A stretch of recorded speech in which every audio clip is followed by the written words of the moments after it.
నాయకత్వం అంటే ఆశామాషి కాదు. యుద్ధం అంటే ఉపన్యాసాలు ఇచ్చుడు కాదు. మైకులో పెద్ద పెద్ద సంభాషణలు చెప్పుడు కాదు. యుద్ధం అంటే ధైర్యం ఉండాలి. యుద్ధం అంటే వెన్నెముక ఉండాలి. యుద్ధం అంటే యుద్ధ తంత్రం ఉండాలి. యుద్ధ నీతి ఉండాలి. గుండెల్లో ధైర్యం ఉండాలి. గుండెల్లో ధైర్యం ఉన్న నాయకుడే యుద్ధాన్ని గెలిపిస్తాడు. యుద్ధ తంత్రాన్ని పన్నగలుగుతాడు.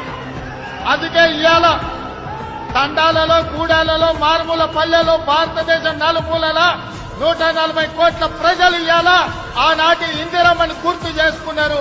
1967లో చైనా అతి తెలివితేటలు ప్రదర్శించి భారతదేశం మీద యుద్ధం ప్రకటించింది.